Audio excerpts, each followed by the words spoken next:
I thought the hardest part of Thanksgiving would be faking a smile at my sister, but the real tension hit when the realtor pulled up the deed and realized the 8-figure beach house my family was trying to sell actually belonged to me. By then, my sister had already promised everyone a payout. They had no idea I had been quietly paying the taxes and insurance for 3 years on a home they did not even own. My name is Isabel Ford, and at 32 years old, I had mastered the art of becoming furniture. I sat at the far end of the long mahogany dining table, staring down at a serving of candied yams that had gone cold 10 minutes ago. The marshmallows on top had hardened into a sugary crust, much like the smile plastered on my face. Around me, the air was thick with the scent of roasted turkey, sage stuffing, and the expensive, oaky Chardonnay my sister had insisted on breathing for 45 minutes before pouring. This was Thanksgiving at Seabrook Cove. For as long as I could remember, this house had been the center of gravity for the Ford family.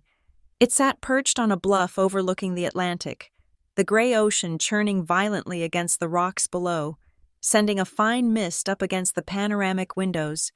When we were children, this place smelled like damp wool, old paperbacks, and Grandma Evelyn's lavender detergent. It was a sanctuary then, a place where the wind howled outside so the fire could feel warmer inside. Now it felt like a showroom. I took a slow sip of water, letting my eyes drift over the changes. The worn, comfortable velvet armchair that used to sit by the hearth was gone, replaced by a stiff, cream-colored sectional that looked terrifying to sit on. The walls, once a warm, sun-faded yellow, had been painted a sterile, gallery white. The erratic collection of seashells and sea glass we had collected over 2 decades was missing from the mantel, swapped out for generic abstract sculptures that looked like twisted driftwood, but cost more than my first car. Brooke had done this. Of course she had. My sister sat to the right of our father, Gerald, basking in the glow of the chandelier. Brooke was 35, radiating the kind of aggressive health and success that made other people feel tired. Just looking at her, she was wearing a cashmere sweater that probably cost $2,000, her hair blown out into perfect, golden waves. She was currently explaining, with animated hand gestures, how she had single-handedly reorganized her department's quarterly strategy. "It is all about leverage," Brooke said, her voice carrying that sharp, corporate cadence she never turned off, even on holidays. "If you are not controlling the narrative, you are losing the asset. That is what I told the board. You have to be willing to cut the dead weight to make the stock soar." "That is my girl," Dad said, beaming. He raised his wine glass, his face flushed with pride, and the second bottle of red. "Always thinking 3 steps ahead, just like I taught you." He did not look at me. He rarely did when Brooke was speaking. To Gerald Ford, I was the variable that did not fit the equation. I was the daughter who wore oversized sweaters and jeans to holiday dinners, the one who didn't have a corner office or a title that sounded good at the country club. I was the freelancer, the drifter, the disappointment. "And Isabel?" Aunt Marion's voice cut through the air, sharp as a paring knife. She was sitting across from me, picking at her green beans. "Still doing those little computer projects, dear?" I tightened my grip on my fork. "I run a digital marketing agency, Aunt Marion. We handle data analytics for tech startups." "Right, the gig economy," Dad interjected, waving a hand dismissively as if swatting away a fly. "It is a different world, Marion. Young people today like the freedom, no pension, no benefits, but plenty of freedom." "I have benefits, Dad," I said, keeping my voice level. "I pay for my own health insurance." Sure, he said, clearly not listening. "But it is not the same as building something solid, is it? Like what Brooke is doing? Or even Eli here?" Next to me, my brother Eli shifted in his seat. He was 29, a junior associate at a law firm in the city, and the only person at this table who didn't make my stomach knot up. He shot me an apologetic look, nudging the bowl of cranberry sauce toward me as a peace offering. "Isabel is doing great, Dad," Eli said softly. I saw that campaign she managed for that fintech company in Seattle. It was all over the news feeds. Algorithms, Brooke scoffed, not unkindly, but with that pitying smile she reserved for me. It is cute, Izzy, really, but let us be honest. It is feast or famine in that world. That is why we worry about you. Stability is underrated. I looked at Brooke. I looked at the diamond studs in her ears. I looked at the way she rested her hand on the table, claiming the space as if she owned it. She had no idea. None of them did. They didn't know that the little computer projects had turned into Northwave Social Labs, a company that had generated $4 million in revenue last year. They didn't know that while Brooke was leasing her BMW to keep up appearances, I was maxing out my SEIRA and diversifying a portfolio that rivaled Dad's. And most importantly, they didn't know about the house. I looked around the room again. They all thought this beach house was the family legacy, held in a trust, managed by Dad, destined to be shared by us all. They thought the property taxes were paid by the family account. They thought the insurance premiums were handled by Dad's broker. I took a bite of the cold yam. It tasted like ash, but I swallowed it anyway. For 3 years, I had been the one writing the checks, every property tax bill, every hurricane insurance premium, every invoice for the roof repair that Dad claimed he fixed himself. It all came out of my LLC, Blue Sand Holdings. I had bought the deed from Grandma Evelyn's estate 18 months ago. A transaction handled so quietly and buried under so much legal paperwork that my family, in their arrogance, hadn't even bothered to check the county registry. They saw me as a passenger in their lives. They didn't realize I was the one driving the bus. Speaking of stability, Dad said, wiping his mouth with a linen napkin. The mood at the table shifted. He leaned forward, his elbows on the table, looking at us with a seriousness that made the air conditioner seem to hum louder. I have been thinking a lot about this place, about us. The house looks amazing, Gerald, Aunt Marion chirped. Brooke has done wonders with the decor. It finally looks modern. I just wanted to update the energy, Brooke said, preening. Grandma's style was quaint, but if we are going to be serious about the value of this asset, it needed a refresh. I spent 6 weekends coming down here meeting with contractors. It was exhausting, but someone had to take charge. I felt a flash of heat in my chest. I had approved the contractor permits. I had signed the liability waivers for the painters. Brooke had just shown up to point at color swatches and swipe a credit card that I knew for a fact was nearing its limit. It is worth it, Dad said. And that is what I want to talk about. We are sitting on a gold mine here. The market in Seabrook Cove has exploded. I was reading in the journal that coastal property values are up 20% year over year. 22% in this zip code, Brooke corrected him. Exactly, Dad said. It makes you think. We hold on to this massive place. We use it 3 times a year? The upkeep is a fortune. The taxes are killing us. I nearly choked on my water. Killing us? I wanted to laugh. Dad hadn't paid a dime in property taxes since 2022. It is a burden, Brooke agreed, her voice taking on a somber, responsible tone. I mean, I love this place. We all do. But looking at the financials, it is a drain. I have been covering the landscaping and the utilities for months now, and honestly, it adds up. I lowered my glass. Liar. The landscaping bill was on auto-pay from my business account. She might have paid the cable bill once or twice so she could watch her shows, but that was it. You have been so generous, Brooke, Aunt Marion said, shaking her head. Always the responsible one. It is just what you do for family. Brooke sighed, a martyr in designer cashmere. I watched them, feeling a strange detachment. It was like watching a play where the actors had forgotten their lines but kept speaking with total conviction. They were building a castle in the sky, brick by brick, lie by lie. So, Dad said, looking around the table, his eyes sliding right past me to land on Eli.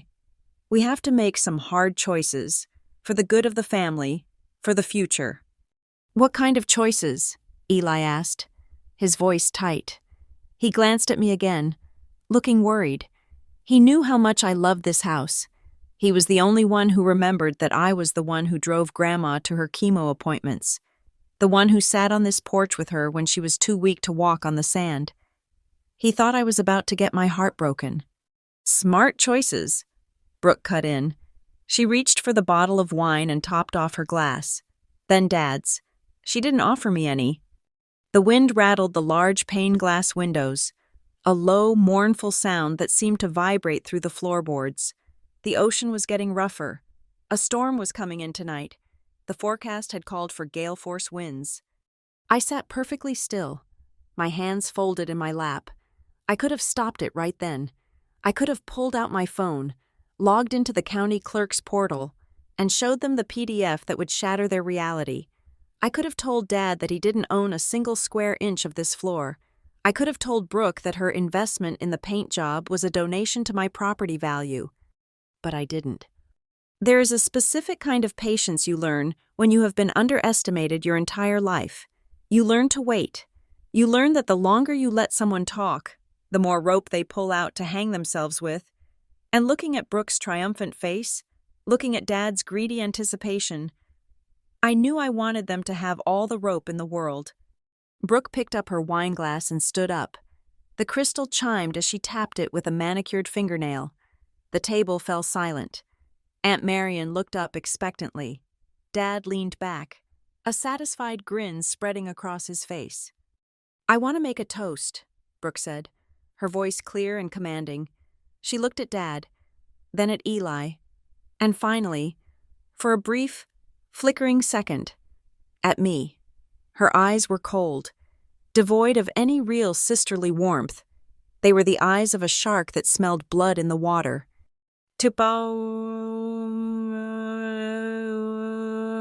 familyo," she began, raising the glass higher, to gratitude, but mostly to moving forward. Today is not just about giving thanks for what we have, it is about capitalizing on it.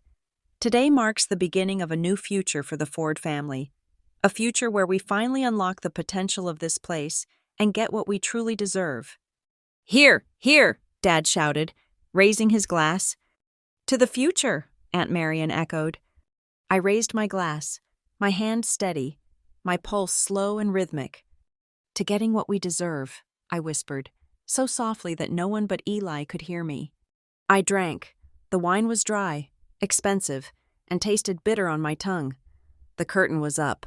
The first act was over, and my sister had no idea she had just declared war on the landlord.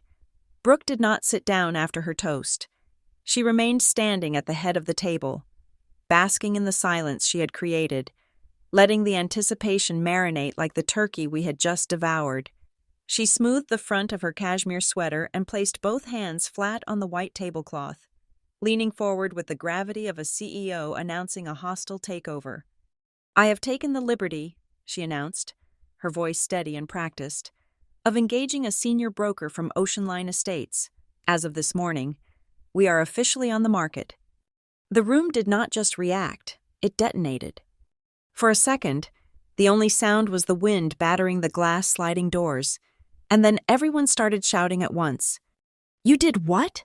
Aunt Marion gasped, her hand flying to her pearl necklace, though her eyes were not shocked. They were hungry. "We are selling?" Derek, my cousin who always seemed to be between jobs and apartments, nearly knocked over his wine glass. "For how much?" "Brooke, seriously, what are we talking about here? What is the asking price?" Brooke held up a hand, silencing them with the grace of a benevolent dictator. "I listed it for $9.8 million, she said, letting the number hang in the air. $9.8 million. The silence that followed was heavy, wet, and greedy. I watched them.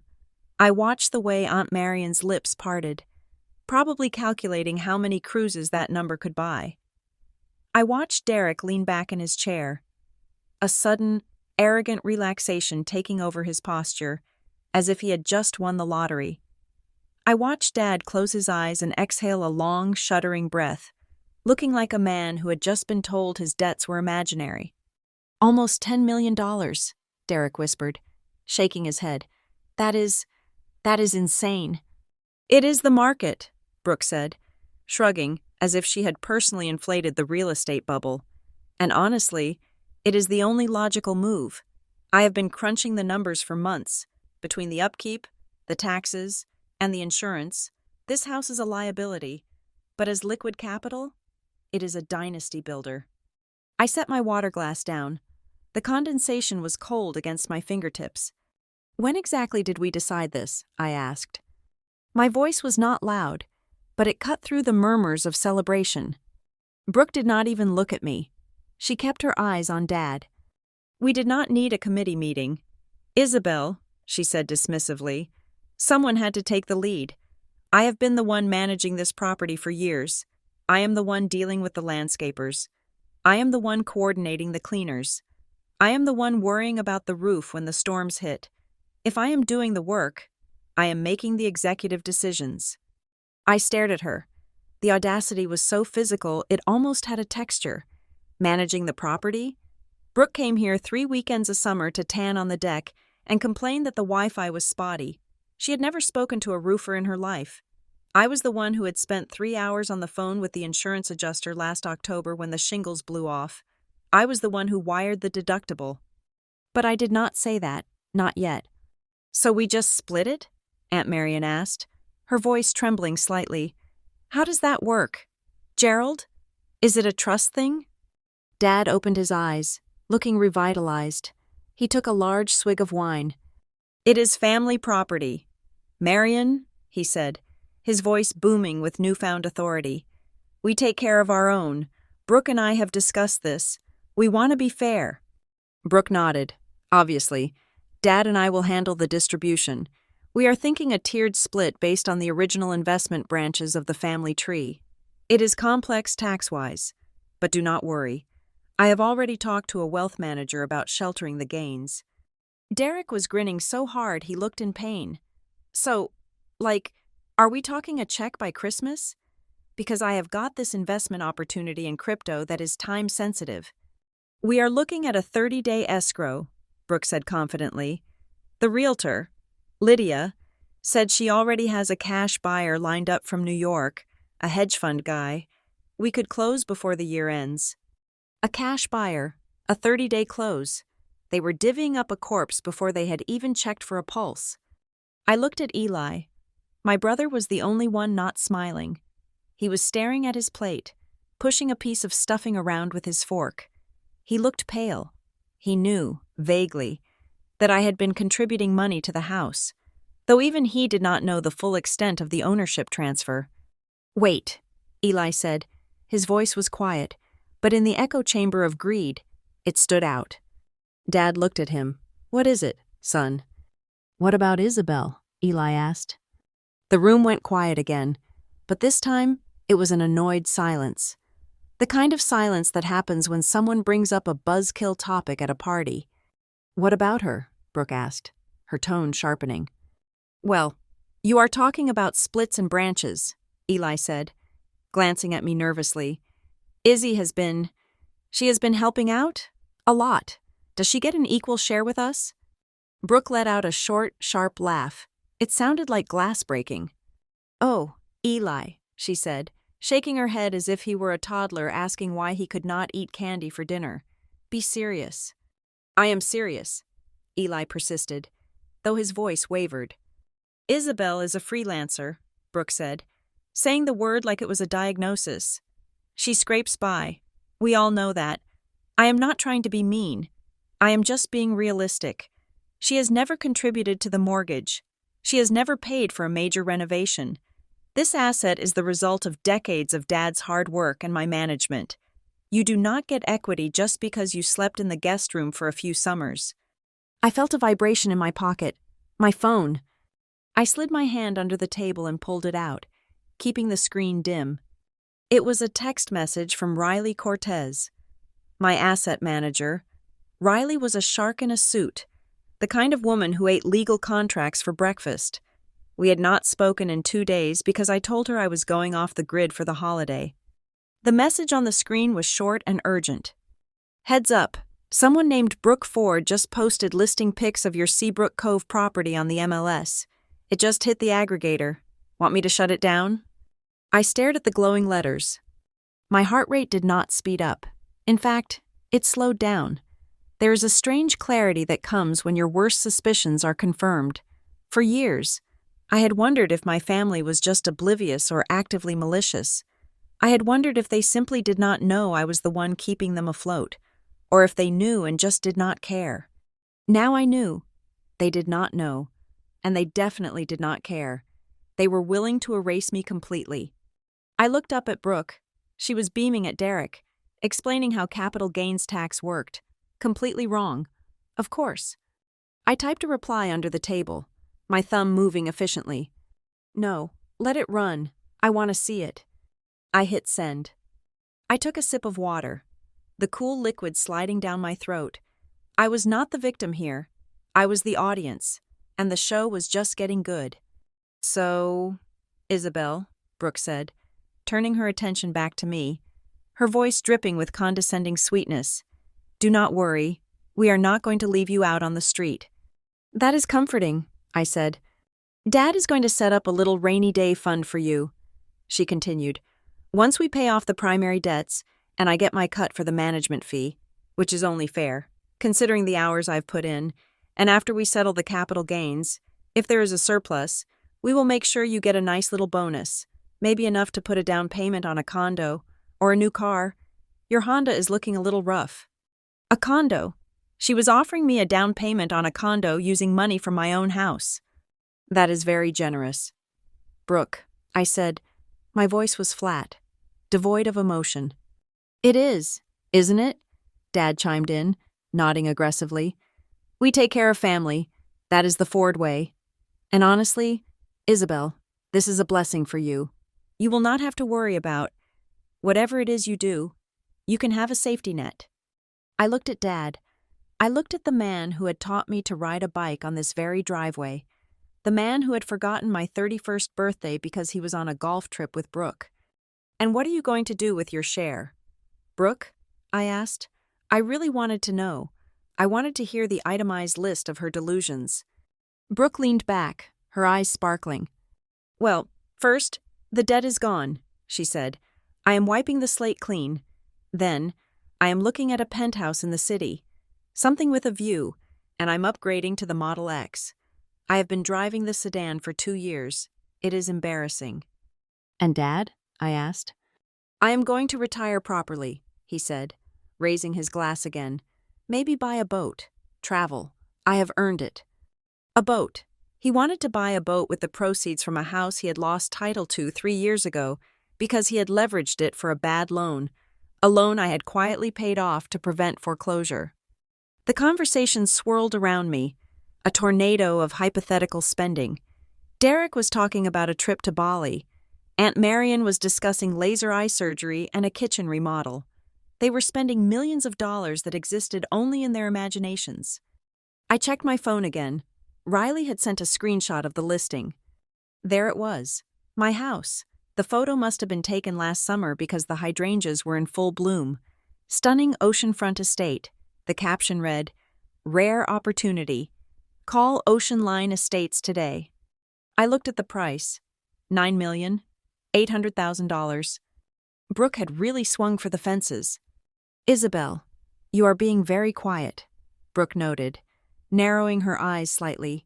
You should be happy. This is the best thing that has happened to this family in decades. I am just taking it all in, I said. It is a lot to process. It is a game changer, she said firmly. And look, I know you are sentimental about Grandma, but you have to grow up. Buildings are just buildings. Real wealth is liquidity. You will understand that one day if you ever get a real business going. I smiled. It was a small, tight smile. You are right, Brooke, I said. Liquidity is very important. The doorbell rang. The sound cut through the chatter like a knife. Who is that? Dad asked, checking his watch. It is Thanksgiving. Brooke's face lit up. She jumped out of her chair, smoothing her skirt. That must be Lydia, she said, breathless with excitement. She said she might stop by with the paperwork. She wanted to strike while the iron is hot. She is incredibly dedicated. top 1% of realtors in the state. Brooke rushed to the door, her heels clicking on the hardwood floors I had paid to have refinished last spring. I stayed in my seat. I picked up my fork and finally took a bite of the cold yam. It was sweet, cloying, and disgusting. I watched the hallway. I heard the front door open. I heard Brooke's high-pitched, welcoming squeal. "Hi. Oh my God, you are actually here. Come in, come in." I swallowed the food. I wiped my mouth with the napkin. The realtor was here. The listing was live. The lies were all out on the table, shimmering under the chandelier light. I turned my chair slightly to face the entrance. I wanted a front row seat for the moment the music stopped. Lydia Cross swept into the dining room like a cold front moving across the Atlantic. She was a woman who clearly understood the power of optics. She wore a tailored charcoal blazer that cost more than the average mortgage payment in this county, and her heels clicked against the hardwood floor with a sharp, rhythmic authority. She carried a slim leather portfolio tucked under one arm and a large iPad Pro in the other hand. She brought with her the scent of expensive perfume and the crisp, invigorating chill of the outside air. Brooke was practically vibrating. She ushered Lydia in with a performative graciousness, gesturing to the head of the table where the empty chair next to Dad sat waiting. "Everyone, this is Lydia Cross from Ocean Line Estates," Brooke announced, beaming as if she had just introduced a visiting dignitary. "Lydia, this is the Ford family. My father, Gerald, my aunt, Marion, my brother, Eli, and the rest of the clan." Lydia offered a polished, camera-ready smile to the room. It was the kind of smile that didn't quite reach her eyes, but certainly signaled she was ready to close a deal. "Lovely to meet you all," Lydia said, her voice smooth and practiced. "I have to say, I have driven past this property 1,000 times, and I always wondered who the lucky owners were. The architecture is classic Seabrook. They truly do not build them like this anymore." "We have taken good care of her," Dad said, puffing out his chest. "It has been in the family for decades. Lots of history here, lots of value." "Indeed," Lydia said, setting her iPad down on the table. She tapped the screen, waking it up. The blue light illuminated her face, casting sharp shadows under her cheekbones. "Well, I am thrilled Brooke reached out. The market is incredibly aggressive right now. As I mentioned on the phone, inventory is at an all-time low, and for a waterfront estate with this kind of square footage, we are looking at a very aggressive bidding war." Aunt Marion made a small, excited noise in the back of her throat. Derek leaned forward, his eyes locked on the tablet as if it were a crystal ball showing him his future bank balance. "I have already pushed the listing to my private network of buyers," Lydia continued, swiping through a series of documents on her screen. "And, as Brooke mentioned, we took the liberty of putting it on the MLS this morning to catch the holiday traffic. People browse when they are bored at dinner. You know." Brooke laughed, a high tinkling sound. "Guilty as charged. We just want to move fast. Lydia, strike while the iron is hot." "Absolutely," Lydia agreed. She tapped the screen again, opening a new file. Now, usually, I would not come out on a holiday, but since we are fast-tracking this, I wanted to go over the preliminary paperwork and get the disclosure form signed. Standard procedure. I also ran a preliminary title search this morning just to make sure the deed is clean. No unexpected liens, easements, that sort of thing. It is just a formality. I watched Lydia's face closely. I saw the exact moment the train derailed.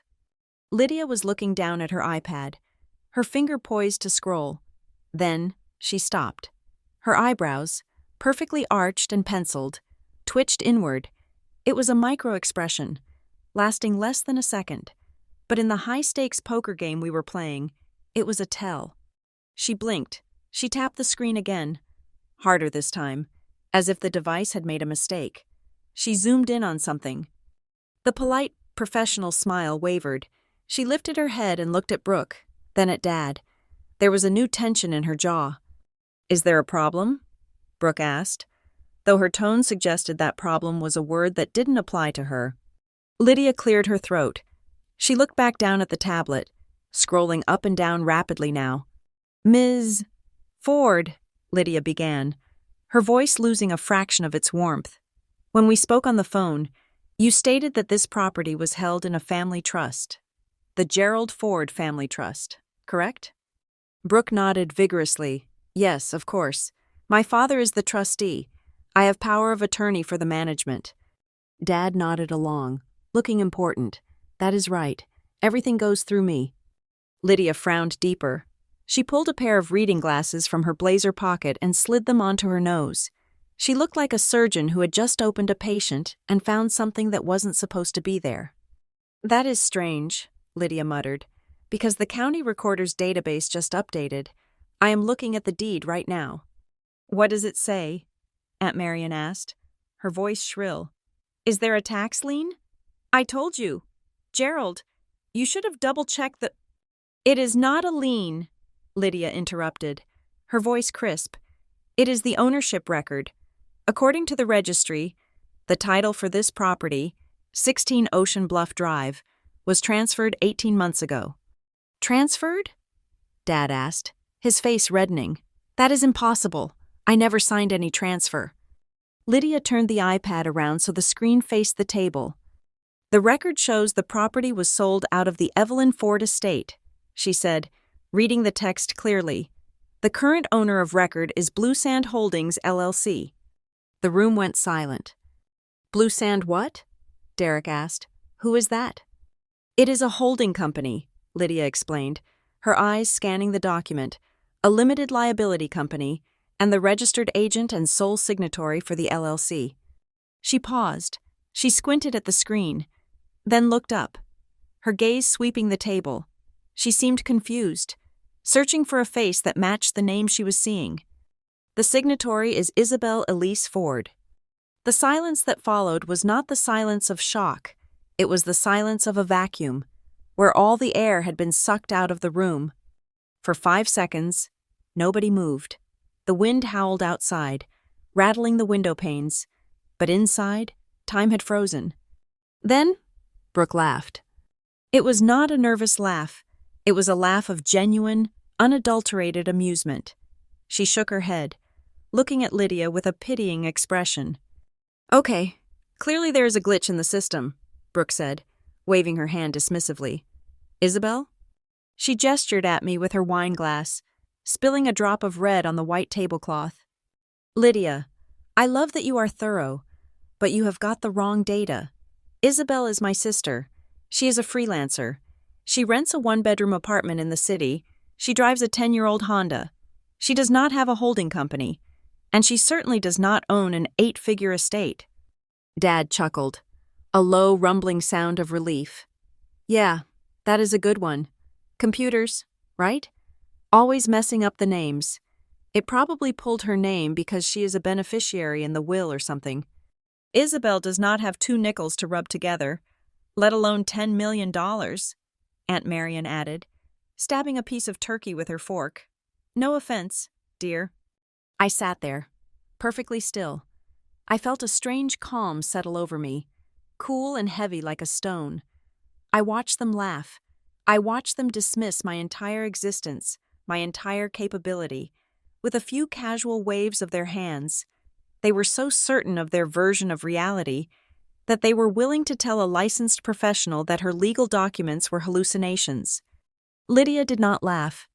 She pulled the iPad back toward her. She tapped the screen again, her face hardening. She was a professional. She did not like being told she was incompetent. I am looking at the chain of title. Ms. Ford, Lydia said, her voice sharp. This is not a glitch. The transfer was recorded legally. The taxes have been paid by Blue Sand Holdings for the last 3 tax cycles. The insurance policy is under the same name. She looked up again, and this time, her eyes didn't go to Brooke. They didn't go to Dad. They went to me. For the first time all night, someone really looked at me, not as an accessory, not as a failure, but as a person of interest. Isabel? Lydia asked. Her tone was cautious, inquiring. Brooke rolled her eyes. Lydia, please, can we just move on? We have a sale to close. Just refresh the page or whatever you need to do. I placed my fork down on the edge of my plate.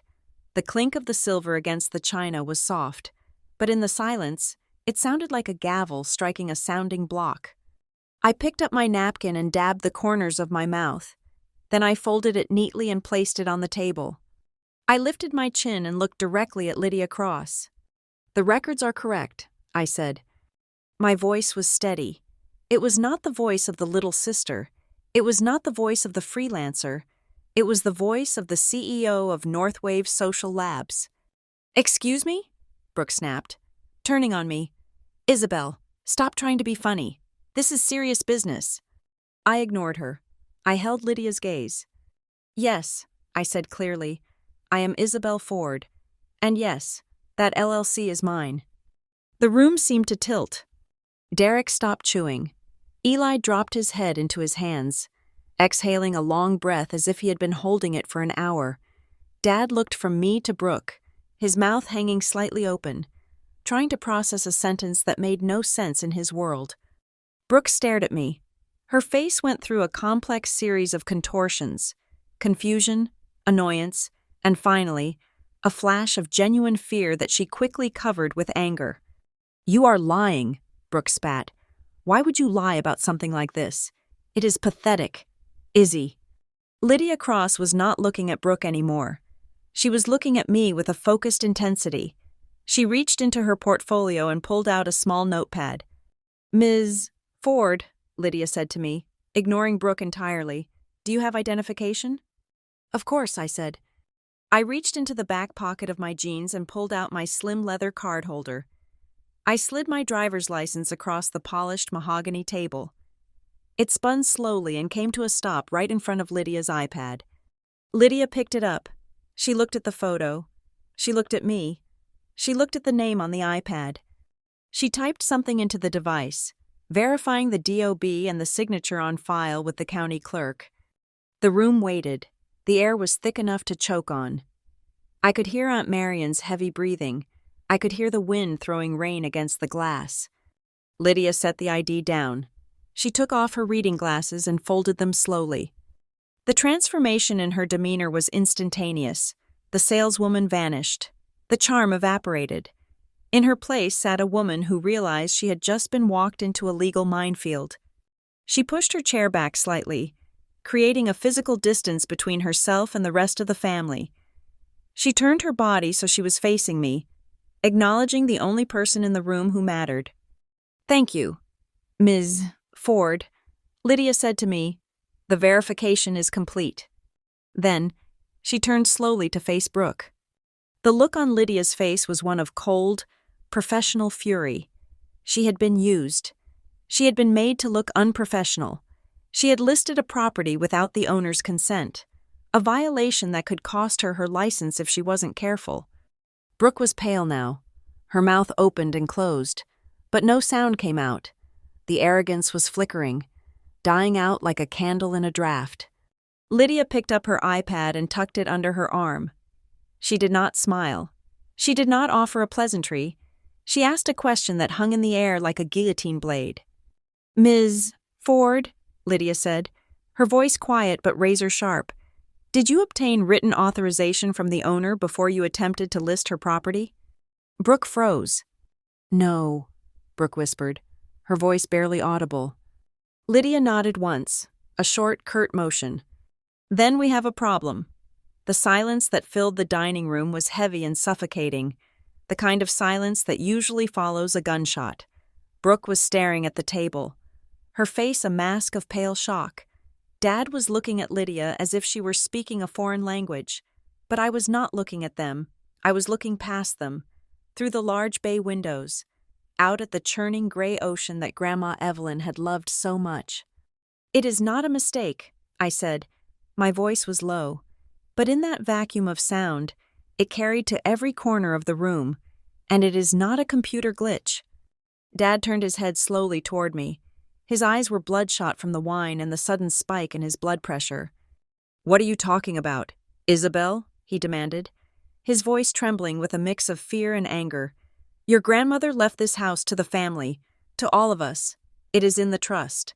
I saw the draft of the will myself 10 years ago. You saw a draft?" "Dad," I corrected him gently. You did not see the final version. I took a sip of water, letting the cool liquid settle my nerves. Then I began to tell them the story.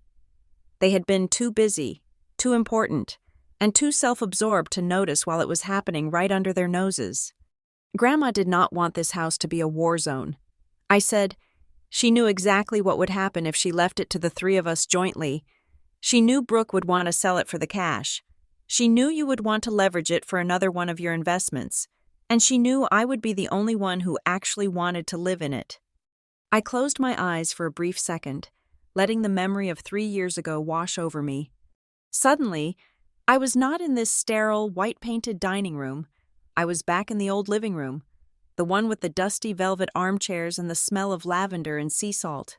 It was late autumn then, too. The wind was howling just like it was tonight. I was 29. I was tired. My eyes were burning from staring at lines of code on my laptop screen until 3 in the morning. But I was awake because Grandma Evelyn needed her pain medication every 4 hours. Back then, the driveway did not have Brooke's leased BMW or Dad's oversized SUV parked in it. It had my battered Honda Civic, the one with the dent in the bumper that Dad always made fun of.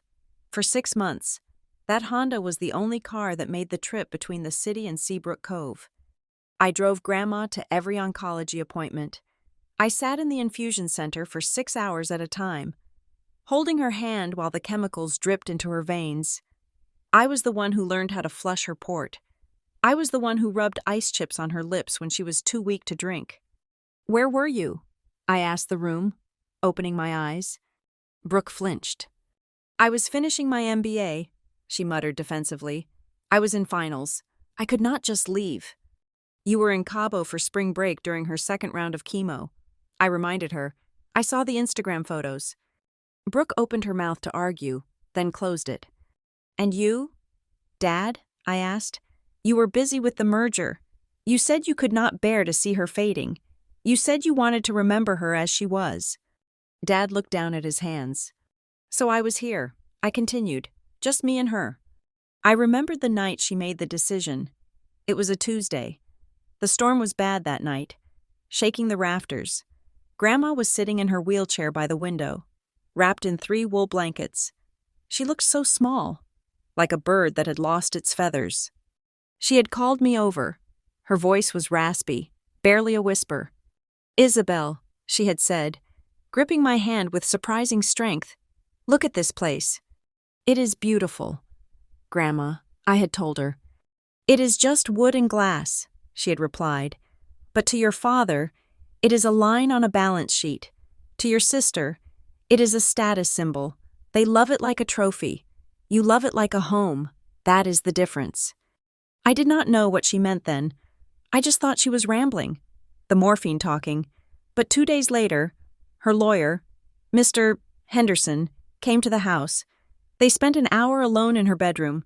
When he left, he looked at me with a strange expression, tipped his hat, and drove away.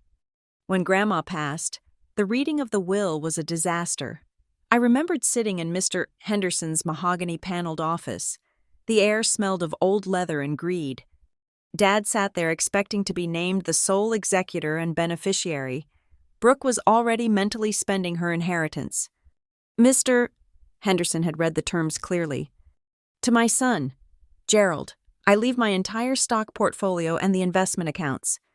Dad had smiled then. It was a substantial amount. 7 figures. He felt validated. "To my granddaughter, Brooke, I leave my jewelry collection and my shares in the Vanguard High Yield Fund." Brooke had looked disappointed she did not get more, but the diamonds were worth a fortune, so she accepted it. "To my grandson, Eli, I leave my library and my collection of first edition manuscripts." Eli had cried. He was the only one who cried. And then came the house. "The beach house at Seabrook Cove," Mr. Henderson had read, "is to be offered as a first option purchase to my granddaughter, Isabel Ford, at the assessed tax value, to be paid into the estate for the settlement of all outstanding medical debts and taxes. If she cannot exercise this option within 60 days, the property will be sold on the open market and the proceeds divided." The room had exploded. Dad had screamed that it was insane, that I didn't have 2 dimes to rub together, that it was a setup to force a sale. He was convinced that because I was a freelancer, I was destitute. He assumed the option would expire, the house would go to market, and he would swoop in to manage the sale. They never asked me if I could afford it. They just assumed I couldn't. But I could. I looked at Lydia, who was still listening intently. What my family did not know, I said, turning back to the present, was that while I was sitting by Grandma's bedside, I was also building something. I was not just playing around on my computer, I was building Northwave Social Labs.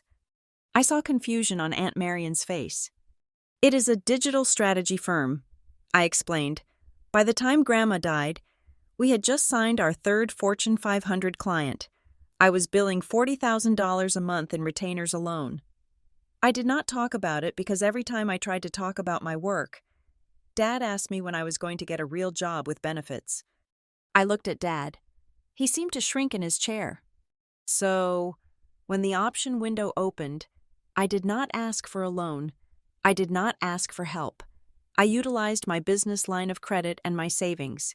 I formed Blue Sand Holdings LLC to keep my privacy, and frankly, to keep you all from prying into my finances.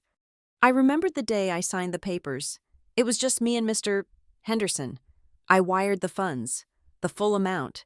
It cleared out my savings. But I owned it, free and clear.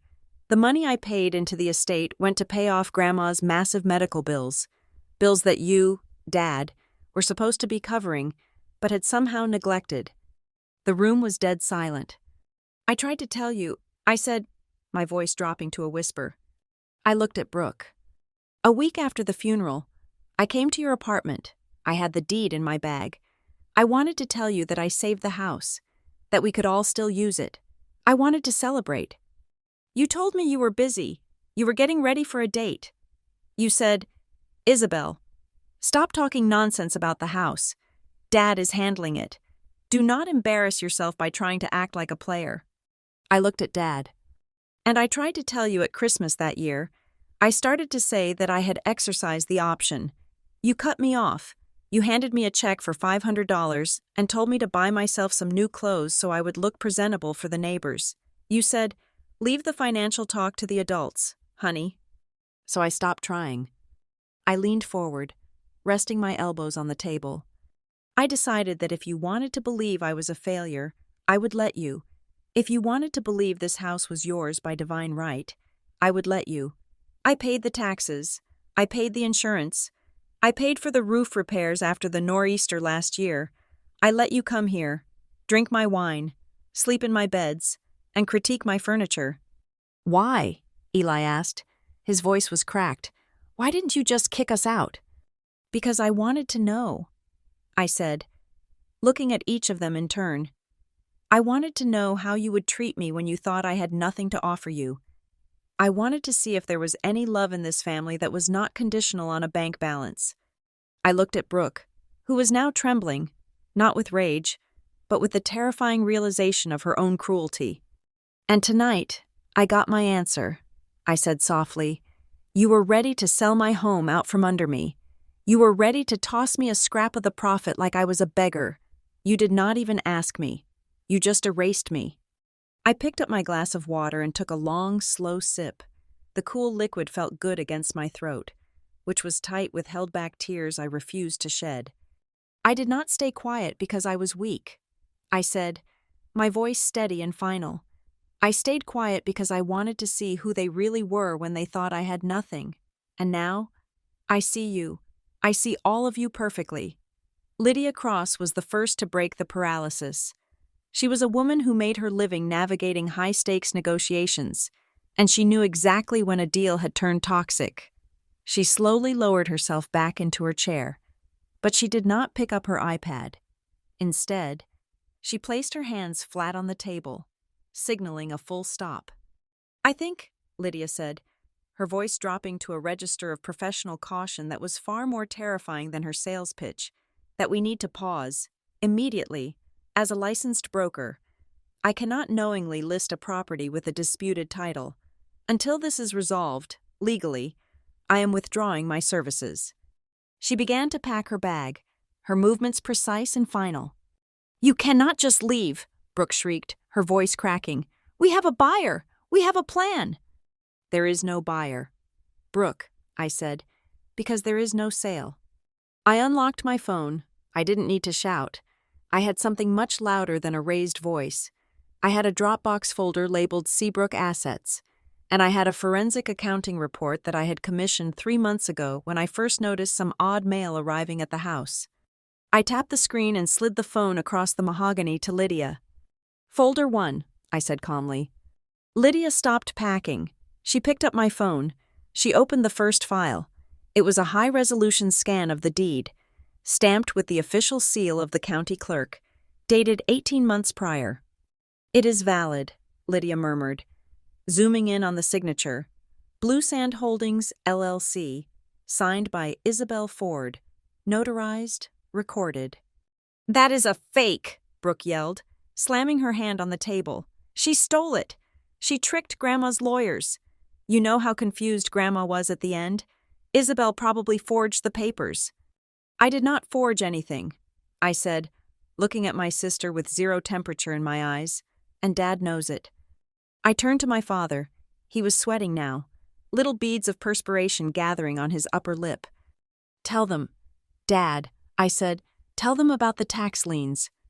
Dad blinked, looking around the room like a trapped animal. I do not know what you mean. We pay our taxes. The Ford family always pays its debts." "You didn't pay them in 2019, I said, or 2020, or 2021. I gestured to the phone in Lydia's hand. "Scroll to the next file, Lydia, the tax receipts." Lydia swiped left, her eyes widened. "According to this," she read, her voice neutral but damning, "the property taxes on this parcel were delinquent for 26 months. The county had initiated a tax foreclosure process 2 years ago." The room gasped. Aunt Marion looked at Dad with horror. "Gerald? Is that true?" I thought the accountant handled it," Dad stammered. "I thought it was on autopay." "It was not on autopay." I cut in. "The notices were coming here, to the mailbox that nobody checked because nobody visited the house except for me. You were 3 months away from losing this place to the county auction block." I leaned forward. "I paid it," I said. "I paid $54,000 in back taxes and penalties to clear the title before I bought it from the estate. If I hadn't written that check, this house would belong to the state right now, and you would be eating Thanksgiving dinner at a Denny's." Brooke was shaking her head, desperate to regain the narrative. "So what? So you paid some bills? That does not make it yours? It is a family asset. Grandma wanted us to share it." I ignored her emotional plea and pointed to the phone again. "Keep scrolling. Lydia, get to the credit report." Lydia swiped again. She frowned. She looked up at Brooke, then back at the screen. "Ms. Ford," Lydia said to Brooke, her tone turning icy, "this is a credit inquiry for a platinum business line of credit from Chase Bank, dated 4 months ago." "So?" Brooke crossed her arms. Though her posture was defensive, "I am an entrepreneur. I need capital. The application lists this address, 16 Ocean Bluff Drive, as the collateral asset," Lydia read, "and under ownership status, the box checked is sole owner." The air left the room. Eli, my brother, the quiet lawyer, finally moved. He reached over and took the phone from Lydia's hand. He stared at the document on the screen. He zoomed in on the signature at the bottom. "Brooke," Eli said, his voice trembling, "did you sign this?" Brooke looked away. It was just a formality. The bank needed an asset to secure the loan. I was going to pay it back as soon as my consultancy took off. I was helping the family by building my business. "That is bank fraud." "Brooke," Eli said, dropping the phone onto the table as if it were radioactive, "you pledged collateral you do not own. If the bank finds out, that is a federal crime. You could go to prison." "Isabel would not press charges," Dad interrupted, forcing a laugh that sounded like a dry cough. "She is your sister. She understands. It was a misunderstanding. Brooke is just aggressive with her business." I looked at Dad. The denial was so deep it was almost impressive. "I have not sent the file to the bank yet," I said, "but my forensic accountant found 3 more just like it. You have almost $80,000 in credit card debt secured against a house you do not own, Brooke, and you have been using the equity line you thought you had to lease that Tesla parked outside." Brooke's face crumbled. The arrogant executive mask fell away, revealing a terrified child who had been caught stealing from the cookie jar. But I was not done. I looked at Aunt Marion. She was shrinking into her seat, trying to become invisible. "And while we are talking about finances," I said, "let us talk about Uncle Dave's surgery last year." Marion looked up, startled. "What about it?" "We paid for that. It was a miracle we found the money." "The surgery cost $42,000 out of pocket." I said, "You told everyone that an anonymous donor from the church stepped in." Marion nodded vigorously. "Yes, St. Jude himself must have sent it." I opened my bag and pulled out a single sheet of paper. I slid it across the table to her. It was a wire transfer confirmation from Northwave Social Labs. "I am St. Jude, Aunt Marion," I said. She picked up the paper, her hands shaking. She stared at the numbers. She stared at my name on the authorization line. "You?" she whispered. "But you didn't come to the hospital. You didn't even send a card." "I sent the check," I said, "because that is what actually mattered. I knew if I gave it to you directly, you would refuse it because it came from the failure niece. So I did it quietly." I turned to Derek, who was currently trying to hide behind a centerpiece of pumpkins. "And Derek," I said, "that $18,000 you owed to those bookies in Jersey 3 years ago? The debt that was going to get your kneecaps broken?" Derek went pale. He looked at his mother, then at me. "You told me you settled it with a lucky parlay." I said, "You didn't. I paid them. Riley, my asset manager, negotiated the payoff and wired the funds so they would leave you alone." The silence in the room was different now. It wasn't the silence of shock or anger. It was the crushing, heavy silence of shame. They looked at me, and for the first time, they didn't see the little sister in the oversized sweater. They saw the safety net they had been bouncing on for years without ever looking down to see who was holding it. I was the bank. I was the fixer. I was the adult. And they were the children playing dress-up. But there was one last thing. The thing that had been burning a hole in my chest for 10 years. The reason I had worked so hard. The reason I had built a fortress of money and legal documents around myself. I turned to my father. He was staring at his wine glass, refusing to meet my eyes. He looked old, defeated, but I needed him to look at me. "Dad," I said. He flinched. "I have one more document," I said. I didn't need the phone for this one. I knew the numbers by heart. "When I was 22, I said, my voice steady but cold as ice. "Just after I graduated, I wanted to go to grad school. I had been accepted to Stanford. It was my dream." Dad closed his eyes. "I went to the bank to withdraw the trust fund that Mom had set up for me before she died." I continued. "The education trust. It was supposed to have $150,000 in it, compound interest over 20 years. I paused. The wind rattled the windows again. "It was empty," I said. "The balance was 0.00. Brooke looked up, confused. The market crashed. She said automatically, "Dad told us. The recession wiped out the education accounts. Mine took a hit too." "No. Brooke," I said, keeping my eyes on Dad. "The market didn't wipe it out. The withdrawal history showed a single transfer, $145,000, moved to a private account under the name Gerald Ford." I waited. "Tell them where the money went." "Dad," I said. He didn't speak. "Tell them!" I slammed my hand on the table. The first time I had raised my voice all night, the silverware jumped. Dad looked up. His eyes were wet. I had to," he whispered. Brooke had gotten into Wharton, the tuition. It was so expensive, and my liquidity was tied up in the development project. I meant to put it back. I swore I would put it back. Brooke gasped. She put a hand over her mouth. "You paid for my MBA. With Isabel's money? You were the golden child." Brooke, I said, my voice dropping back to a lethal calm. You were the investment. I was the expense. He bet on you. He liquidated my future to buy yours because he thought you were the one who would bring glory to the Ford name. He thought I was a bad bet. I stood up. I felt 10 feet tall. Well, I said, looking down at the man who had taught me that I was worth less than a line item on a spreadsheet, it looks like the market corrected itself. Dad, because right now, I am the only solvent asset sitting at this table. Lydia cleared her throat. She stood up, clutching her bag to her chest.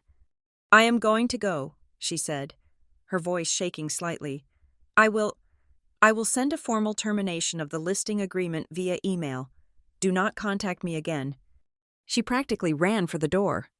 The front door slammed shut, echoing through the house that was mine, bought with my money, saved by my work, and filled with people who were finally, for the first time in their lives, legally and morally bankrupt. The silence in the dining room was not peaceful. It was the heavy, suffocating quiet of a room where a bomb had just gone off, leaving everyone checking their own limbs to see if they were still intact. The adrenaline that had fueled my revelation was beginning to ebb, replaced by a cold, vibrating exhaustion. I watched Aunt Marion.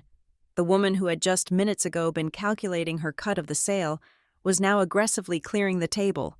She stacked china plates with a frantic energy, clattering the silverware loud enough to make everyone wince, desperate to look busy, desperate to look useful. Derek was staring at his phone, his thumb hovering over the screen, likely deleting the text messages to his bookie about the windfall that was never coming. Dad sat frozen. He looked like a statue of a man that had begun to crumble from the inside out. His eyes were fixed on the empty spot where Lydia had been sitting, as if he could will the Realtor back into existence and reset the timeline to before I opened my mouth. It was Brooke who broke the silence. Of course it was. She pushed her chair back. The screech of wood against the floor was violent. She stood up, her face blotchy, her mascara slightly smudged. She did not look at Dad. She looked straight at me, her chin tilted up in a defiant, jagged angle. So what now? Isabel? She asked.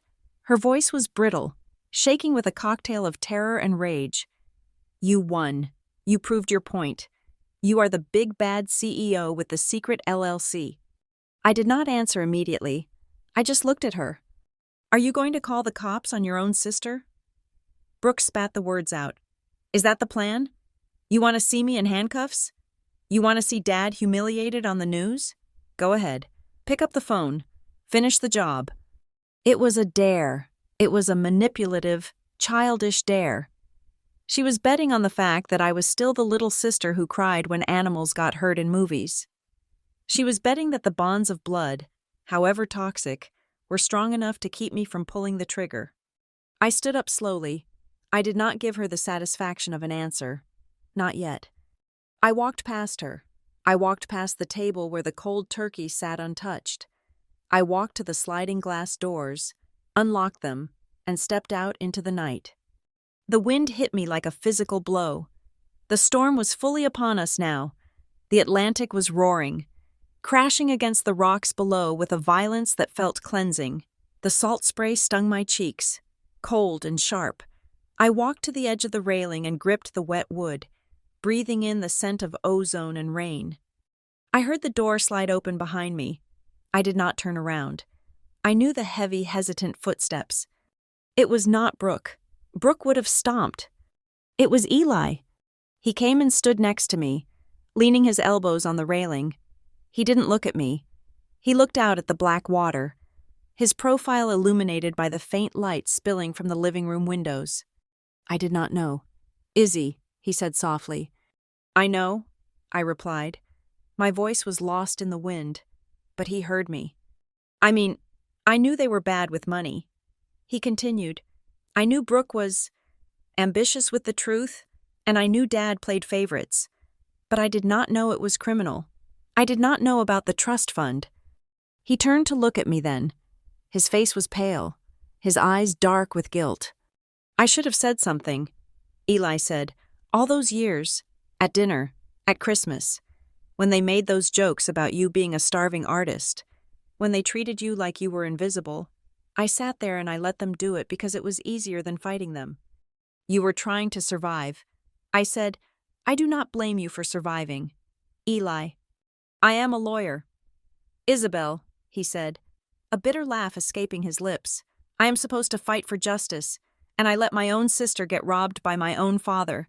I am just as bad as them. No, I said firmly. You are weak, Eli. But you are not malicious. There is a difference. He flinched at the word weak, but he nodded. He accepted it. So, he asked after a long pause, what happens now? Brooke was right. In her own twisted way, you have enough evidence to put her away for 5 to 7 years. Bank fraud, identity theft, and Dad, embezzlement of a trust is a felony. I looked down at my hands. They were cold. I could do it. The realization was a heady, dangerous drug coursing through my veins. I could pull out my phone right now. I could call Riley. I could have a team of lawyers descend on this house by Monday morning. I could have the police escort Brooke out of her penthouse. I could have Dad's assets frozen. I could watch their entire world, the world they built on lies and my money, turn to ash.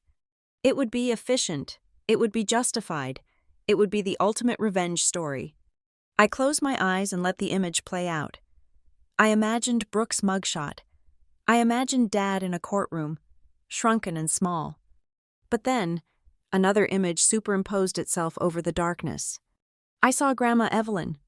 I saw her sitting right here, in this exact spot on the porch, wrapped in her wool blanket. I saw the way she looked at the ocean, not with anger, but with a deep, abiding peace. This house, she had told me once, watching a storm just like this one, has seen 3 generations of Fords screaming at each other. Your grandfather used to shout until the windows rattled. Your father learned to shout to be heard. I am tired of the noise. Isabel, I want this place to be a sanctuary, not a battlefield. If you take it, you have to promise me you will let the noise stop with you. I opened my eyes. The ocean churned below. If I destroy them, I whispered, more to myself than to Eli. If I put them in prison, if I strip them of everything and leave them with nothing, how am I any different from them? Eli frowned, confused. They stole from you, Izzy. They erased you. Yes, I said. They used power to hurt me because they could. If I use my power to destroy them just because I can, I become the thing I hate. I become Dad. I become Brooke. I become just another Ford using money as a weapon to inflict pain. I turned away from the railing and leaned back against the house, crossing my arms. And I do not want to be like them. Eli, I have worked too hard to build a life that is honest. Eli looked at me for a long time. He seemed to be studying my face, searching for something he hadn't seen before. Is this about the house? He asked quietly. I looked at him. What? Is this scorched earth policy, or the mercy you are considering? Is it about the house, or is it about finally being seen? The question hit me harder than the wind. I stood there, stunned. For my entire life, I had screamed into the void. I had achieved things, built things, solved problems, and every time I brought them home, they dissolved into nothingness under my family's indifference. I wanted to scream. I wanted to shake them. I wanted to say, look at me. Look at what I did. I am not who you say I am. Tonight, I had screamed, and they had looked. They looked at me with fear, with awe, with shame. The anger that had been fueling me for 3 years, the hot, burning coal in my chest, suddenly felt heavy and cold. It wasn't just about the money. It wasn't just about the deed. It was about the fact that I had to become a landlord to be treated like a daughter. And that was tragic. It wasn't a victory. It was a tragedy. If I destroy them, I said slowly, realizing the truth as I spoke, they will never learn. They will just play the victim. Brooke will tell everyone I was the vindictive sister who set her up. Dad will say the ungrateful daughter ruined him. They will rewrite the story again. I looked at Eli. I do not want their ruin. I said, I want their honesty. Honesty? Eli asked. From this family? That is a tall order. I know, I said, but that is the price. I pushed off the wall. The cold was seeping into my bones, but my mind was clear. The fog of rage had lifted. I didn't want to be the villain of their story, and I didn't want to be the victim anymore. I wanted to be the author. I am not calling the police, I told Eli, and I am not selling the house. He exhaled, his shoulders slumping in relief. Thank God. But, I added, my voice hardening, things are not going back to normal. Normal is dead. I turned back to the sliding glass door. Inside, I could see them. Brooke was sitting at the table, her head in her hands.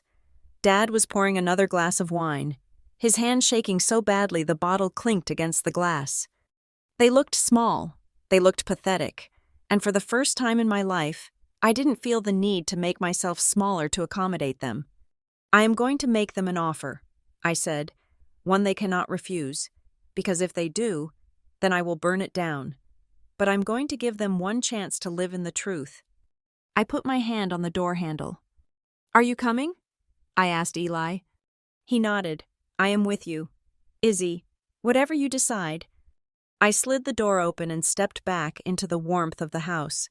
But it wasn't their house anymore. It wasn't the stage for their delusions. It was my house, and I was about to set the rules. I didn't want their punishment. Punishment is easy. Punishment is over in a moment. I wanted my peace, and peace requires boundaries. Boundaries that are going to hurt them a lot more than handcuffs ever could. I walked back into the dining room. The air was still thick with the scent of cooling turkey and stale wine, but the energy had shifted. Before, it was a room full of people fighting for scraps. Now, it was a boardroom, and I was the only one with voting shares. I did not go back to my seat at the side of the table. I walked to the head of the table, where Dad was sitting. I stood there, looking down at him. He looked up, his eyes watery and red-rimmed, and for a moment, he looked like he was going to argue. Then, he saw the look on my face, a look that was entirely devoid of the daughterly deference he was used to, and he slowly pushed his chair back. He stood up and moved to the side. I sat down in his chair. I placed my hands on the table, interlacing my fingers. I looked at Brooke, who was wiping her eyes with a napkin. I looked at Aunt Marion, who was aggressively stacking dirty plates. I looked at Derek, who was trying to merge with the wallpaper. Everyone, sit down, I said. My voice was not loud. It was the voice I used when I had to fire a non-compliant vendor. It was the voice of absolute finality. Marion hesitated, holding a stack of plates. Sit down, Aunt Marion, I repeated. The dishes can wait. We are going to restructure the terms of our arrangement. She set the plates down with a clatter and sank into her chair. I waited until every eye was on me. From this moment on, I said, looking at each of them in turn, nothing about this house happens without me, legally and practically. Brooke sniffled. I get it. Isabel, you made your point. I am not making a point. Brooke, I said coldly, I am setting policy. First, the listing. You are going to email Lydia right now. You are going to tell her that there was a miscommunication within the family and that the property is strictly off-market. You will copy me on that email. I will, Brooke whispered. Second, I continued, all social media posts, the Instagram stories, the Facebook brags about your big payout, the tweets implying you are moving to a penthouse, delete them, tonight. If I see a single digital footprint linking this address to a sale by tomorrow morning, I will consider it a breach of contract. Contract? Derek asked, looking confused. We do not have a contract. We do now, I said. I turned to Eli. He had taken his seat again, pulling a legal pad from his briefcase. He looked ready to work. Eli, I said, I want you to draft an affidavit. It needs to state that Brooke Ford knowingly attempted to list a property she did not hold title to, and that she falsely represented herself as the owner to a financial institution to secure a line of credit. Brooke gasped. You said you wouldn't call the police. I am not calling the police, I said, keeping my eyes on Eli, but I am not going to let you rewrite history later. You are going to sign a confession. Brooke, we are going to notarize it. I will keep it in my safe. As long as you follow my rules, it stays in the safe. If you ever try to leverage this house again, or if the bank comes looking for their collateral, I will hand it over to the fraud division myself to protect my asset." Eli nodded, his pen scratching across the paper. "I can have it drafted by the morning," he said, his voice professional. "Good," I said. "Now, let us talk about the money." I looked at the credit report on my phone, which was still sitting in the middle of the table like a grenade. "Brooke, you spent $80,000 on renovations. The paint, the floors, the staging furniture. You put it all on credit cards and a fraudulent equity line." Brooke looked down. "I was trying to increase the value," she mumbled. "I acknowledged that the work was done," I said. "It does add value to the property. So, I am going to absorb that debt." Brooke's head snapped up. Her eyes went wide. "You? You will pay it off?" "I am not giving you a gift. Brooke," I said sharply, "do not look at me like I am Santa Claus. I am buying the debt from you. I will pay off the credit cards and the line of credit directly, so there are no liens on my house." "Thank you. Izzy, oh my God. Thank you," Brooke gushed, reaching out as if to touch my hand. I pulled my hand back. "However," I continued, my voice cutting through her relief, "you now owe that $80,000 to me. We are going to set up a repayment plan. You will pay me monthly. We will use the federal prime interest rate plus 2%. It is a better rate than the credit card companies are giving you. But make no mistake, if you miss a payment, I will garnish your wages." Brooke's smile faltered. She slumped back in her chair. "You are charging me interest?" "I am teaching you how money actually works," I said, something Dad clearly failed to do. I glanced at Dad. He flinched, but he didn't argue. "Third," I said, addressing the room at large, "the family fund." Aunt Marion perked up. "The account Gerald manages?" "The account Gerald used to manage," I corrected. "I audited the statements last week. It is a mess. There are withdrawals for personal vacations, car payments, and bad investments. It is bleeding out." Dad rubbed his face with his hands. "I was going to put it back," he muttered. "When the market turned." "The market turned 3 years ago." "Dad," I said, "as of this morning, I have dissolved that account. I used the power of attorney Grandma gave me for the estate wind-down, which you all forgot I had, to transfer the remaining balance into a secured trust." Derek looked panicked. "Wait, so we can't access it? I had a dental bill I was going to submit next week." "No," I said, "you cannot access it. That money is gone. I am rolling it into a new foundation, the Evelyn Ford Foundation. I will control the disbursement. If you have a legitimate emergency, a medical crisis, a tuition payment, you can submit an application to me. I will review it. If it is valid, I will pay the vendor directly. No cash handouts. Ever again." The room was silent. They were processing the reality of a world where the ATM had suddenly developed a brain and a conscience. And finally, I said, turning back to Brooke, "This is the most important condition." Brooke looked at me warily. "What is it?" "You want to keep coming here?" I asked. "You want to spend your summers at the beach? You want to bring your friends here and pretend you live the high life?" "Yes," she whispered. "Please, Izzy, this place is..." "It is who we are." "Then you need to fix who you are," I said.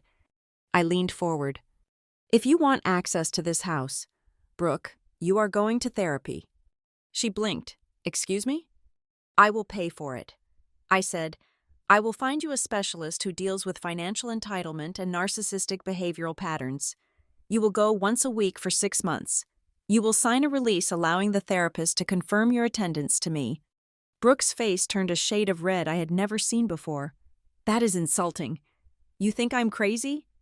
"I think you are broken." "Brooke," I said calmly, "I think you have spent your entire life believing the world owes you a living because Dad told you that you were special. You just tried to sell a house you did not own. That is not normal. That is pathological." I won't do it," Brooke stammered. "I am a grown woman." "Then you are a grown woman who is banned from this property." I said, "I will change the locks on Monday." You will never set foot in Seabrook Cove again." Brooke looked at Dad. "Dad, tell her she is being ridiculous. This is humiliating." Dad opened his mouth, but I cut him off. "Do not look at him." "Brooke," I said, "he cannot save you. He cannot even save himself right now." "That is emotional blackmail," Aunt Marion shouted, slamming her hand on the table. "You are holding the house hostage to force her to see a shrink? That is sick. Isabel, you are tripping on power." I turned my gaze to Aunt Marion. "This isn't blackmail." "Marion," I said, "it is boundaries. Something this family has never respected. You have spent decades walking over me, taking my money, ignoring my voice, and acting like you were entitled to every drop of my energy." I stood up again, looking down at them. "You call it blackmail because you are used to getting what you want by crying or yelling or bullying. Well, the bullying stops today. I am the owner of this house. I am the owner of the debt, and I am the one setting the rules." I looked back at Brooke. 6 months, Brooke, weekly sessions, or you say goodbye to the beach house forever. It is your choice." Brooke looked around the room. She looked for an ally. She looked for someone to tell her that I was the villain, that this was all a bad dream. But nobody spoke. Derek was looking at his shoes. Eli was writing on his legal pad. And Dad was just sitting there, staring at the empty wine bottle. "Gerald," Marion hissed, "say something. She is humiliating your daughter." Dad sighed. It was a long, rattling sound, like air escaping a punctured tire. "She is right, Marion," he said softly. Brooke gasped. "Dad?" "She is right," Dad repeated, looking up at Brooke with sad, tired eyes. "I raised you to think the rules didn't apply to you. I crippled you. Honey, I made you think you could just take things." He looked at me. "I made a mess of it. Isabel," he said, "I see that now. I should have been the one to pay the taxes. I should have been the one to stop Brooke from taking out those loans. I let it happen because it was easier than being the bad guy." He looked back at Brooke. "Go to the therapy. Brooke," he said firmly, "let your sister pay for it. It is the best offer you are going to get." Brooke slumped. The fight went out of her. She looked small, defeated, and for the first time, entirely stripped of her delusions. "Fine," she whispered. "Fine, I will go." I nodded. "Good. Eli will add that to the agreement." I looked around the table one last time. "Does anyone else have an objection?" I asked, "because now is the time to speak. If you do not like the terms, you can leave. You can walk out that door and never come back. I won't stop you. But you will leave behind the house, the foundation support, and the safety net." I waited. The wind howled outside. The candle in the center of the table flickered. Nobody moved. Nobody stood up. They sat there, trapped not by my walls, but by their own dependency. They realized, in that moment, that the useless freelancer they had mocked for years was the only thing standing between them and a very cold, very hard reality. "Good," I said. I sat back down in the head chair. I picked up the carving knife and fork that had been resting on the platter. "Now," I said, looking at the cold, untouched turkey, "who wants the first slice?" The dinner had technically resumed, but nobody was eating. The sound of silverware scraping against china was sporadic and timid, like mice scurrying in the walls. They were all waiting for the other shoe to drop, though they likely assumed the worst was over. They thought I had played my ace, the deed to the house, and that the game was finished. They were wrong. I was not just holding an ace, I was holding the entire deck. Dad cleared his throat. He looked diminished. His shoulders slumped in his linen blazer, but there was a flicker of his old defiance returning. He took a sip of water, his hand shaking less than it had 10 minutes ago. "Well," he said, his voice raspy, "I suppose we have to adjust. It is a shock. Isabel, you have to understand that. But we are Fords. We are resilient. We still have the firm. Ford Harbor Investments had a solid quarter. If we tighten our belts, we can navigate this without needing your charity. Isabel." He looked around the table. rallying the troops. "We will focus on the portfolio," he continued. "Gaining steam. I have been looking at some emerging tech stocks. If we leverage the liquidity in the company account, we can generate enough yield to cover everyone's personal debts within 18 months. We do not need to rely on this house." I watched him build his little raft of hope. It was almost cruel to pop it. Almost. "Dad," I said softly. He looked at me, wary. "What?" "You cannot leverage the liquidity in Ford Harbor Investments," I said, "not without board approval." He frowned, a look of genuine confusion crossing his face. "I am the board. Isabel. I am the managing partner. It is my company." I reached into my bag again. The sound of the zipper opening seemed to echo like a gunshot in the quiet room. I pulled out a blue folder this time. It was thinner than the others, but the paper inside carried the weight of a sledgehammer. I slid it down the table. It came to rest right next to his water glass. "Read the operating agreement." "Dad," I said, specifically, Article 4, Section 2 regarding voting rights and capital control. He stared at the folder. He did not open it. "What is this?" he asked. "It is the amendment you signed 4 years ago," I said. The room went deadly quiet again. Eli, realizing where this was going, closed his eyes and pinched the bridge of his nose. "Let me refresh your memory," I said, leaning back in my chair. 4 years ago, Ford Harbor Investments was insolvent. You made a massive bet on commercial real estate in the Midwest right before the sector collapsed. You were facing margin calls from 3 different lenders. You were going to lose the firm, the cars, and probably this house, which you didn't even realize was already in trouble. I turned to the rest of the table. He came to me. I told them. He was panic-stricken. He sat in my kitchen in the city, the apartment he always made fun of, and he drank half a bottle of my scotch. He told me he needed $250,000 by Monday morning or the firm would be liquidated. Dad's face was gray. He remembered. I offered to help. I continued. I told him I had the capital, but I told him I was not going to throw good money after bad. I told him I was investing, not donating. I looked at Dad. "You were so desperate to get the check. You didn't even read the terms sheet, did you?" I trusted you," Dad stammered. "You are my daughter. I thought you were just helping out."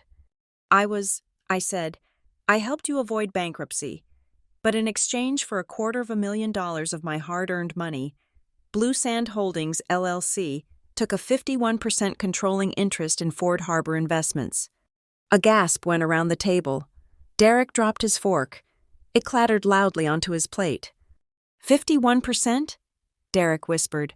That means Isabel owns the company," Eli finished, his voice devoid of surprise. He opened his eyes and looked at Dad. "She owns the controlling vote. Dad, she can veto any investment. She can block any withdrawal." I nodded. "And," I added, my voice sharpening, "I can remove the managing partner if I deem his performance unsatisfactory." Dad stared at me. The realization hit him like a physical blow. The company that bore his name, the office he went to every day, the title he used to introduce himself at parties. It was all a facade. He was an employee, and I was the boss. You wouldn't," he whispered. "That is my life, Isabel." "I tried to tell you," I said, feeling a surge of frustration. "For 4 years, I have sent you quarterly reports. I have sent you meeting requests. I tried to schedule strategy sessions to discuss pivoting the portfolio." I mimicked his voice, pitching it low and dismissive. "Not now, sweetie. Leave the heavy lifting to the men. You just worry about your little internet graphics." Dad flinched. "I sent you emails. Dad, I flagged the risks in your bond purchases. You archived them without reading. You treated the majority shareholder like a nuisance secretary." I stood up and walked over to the window, looking at the reflection of the room in the dark glass. "I could sell the firm tomorrow," I said, watching their reflections. "I could strip the assets, liquidate the portfolio, and shut down the office. I could fire you. Dad, I could cut off the salary that pays for your country club membership and your leased SUV. And legally, There is not a single thing you could do to stop me." Dad put his head in his hands. He looked broken. "But I am not done," I said, turning back to face them. "Because greed is not just a problem at the head of the table, it trickles down." I turned my eyes to Aunt Marion. She had been quiet during the business talk, likely thinking she was safe because she had no stake in the firm. But she was wrong.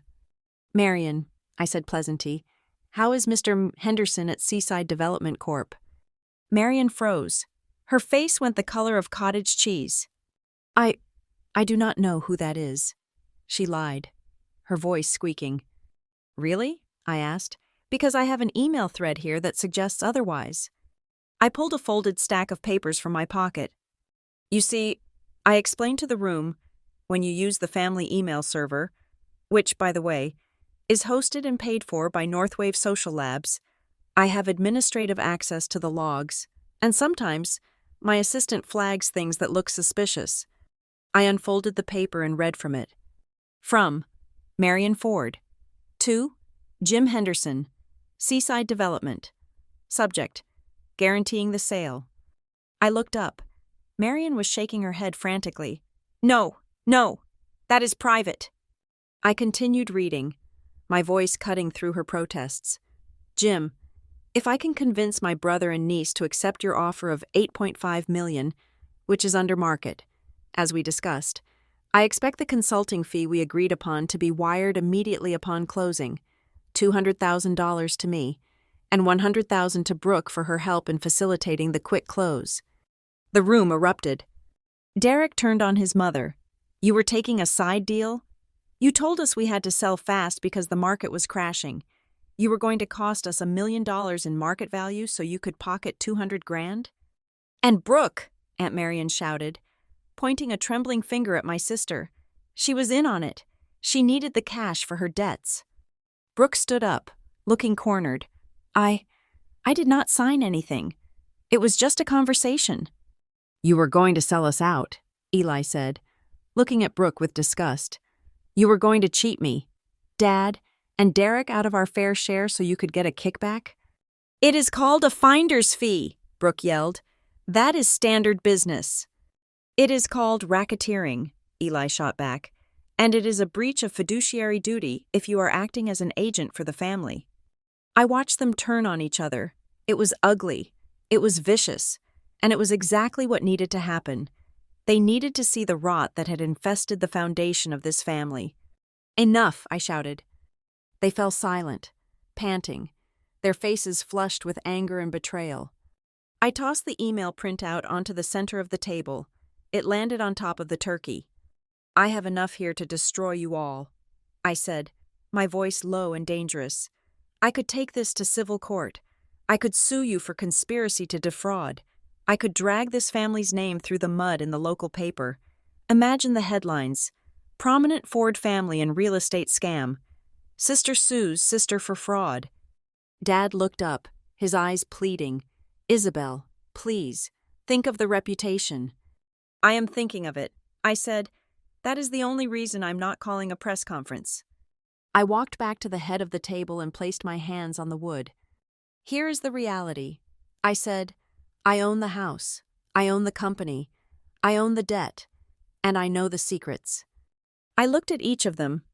"Dad, you are going to stay on as managing partner in title only, but from tomorrow, every trade, every withdrawal, and every signature goes through me. You are going to retire in 2 years, and we are going to transition the firm to a blind trust." He nodded. Defeated. Okay. Isabel. "Marion," I continued, "you are going to sign a document waiving any claim to estate assets in exchange for me not reporting this little backroom deal to the IRS, and you are going to apologize to Derek for trying to steal from his inheritance." Marion looked down, tears of frustration leaking from her eyes. "I am sorry," she whispered. "And Brooke," I said, "you already know your terms: therapy, repayment, and total transparency." I looked at Eli. "Draft the agreement, Eli," I said. "Call it the Family Restructuring Agreement. We are going to codify everything: the debt repayment schedules, the voting rights, the code of conduct. If anyone breaks the terms, if anyone tries to sell something that isn't theirs, or hide money, or lie, the deal is void, and I proceed with full legal action." Eli nodded, his pen moving furiously across the pad. "I will have it ready for signatures by noon tomorrow." I looked at them. They were a mess. They were angry, scared, and humiliated. But for the first time in my life, they were listening. They were not listening to the little girl they could ignore. They were listening to the person who held their future in her hands. I picked up the email printout from the turkey and crumpled it into a ball. "This is not a negotiation," I said. "This is a rescue mission. I am saving you from yourselves. You might hate me for it tonight. You might call me cold. But one day, when you are sleeping in a house you didn't lose and living on a pension you didn't squander, you are going to thank me." I turned and walked toward the kitchen. "Clear the table," I said over my shoulder, "and someone put the coffee on. We have a lot of paperwork to go over, and nobody's going to sleep until it is done." I paused at the doorway and looked back at them. They were all looking at me, not with love, perhaps, but with respect, and right now, respect was worth a lot more than their empty affection. "Get to work," I said. And for the first time in the history of the Ford family, they did exactly what they were told. The disintegration of the dinner party happened in stages, like a building collapsing in slow motion. Aunt Marion was the first to retreat. She did not leave with grace. She bustled around the cloakroom, snatching her coat off the hanger with a violence that suggested the wool had personally offended her. She was muttering loud enough for everyone in the tri-state area to hear, claiming that I had deliberately orchestrated this entire evening just to humiliate the family. "You have ice in your veins, Isabel." Marion spat as she buttoned her coat. She stood in the foyer, clutching her handbag as if she expected me to confiscate that too. "You ruin Thanksgiving, you terrorize your sister, and you sit there acting like you are the victim. Your grandmother would be ashamed of this display." I leaned against the doorframe, crossing my arms. "Grandma would have been ashamed that you tried to sell her house for a consulting fee." "Marion," I said calmly, "drive safe. The roads are slick." She huffed, turning on her heel. Derek followed her, looking like a kicked puppy. He paused for a second, glancing back at me as if he wanted to ask if the ban on the family fund was real. But the look on my face told him not to bother. He ducked his head and hurried out into the rain. But not everyone left with them. As the front door slammed shut, my cousin Kayla lingered in the hallway. Kayla was 22, a quiet girl who usually got drowned out by Brooke's monologues and Marion's complaints. She was currently in her final year of nursing school. "Isabel," she asked softly. I turned to her. "Yeah, Kayla?" I wanted to say thank you," she said, fidgeting with the strap of her bag. "For what?" I asked. "For the tuition," she said.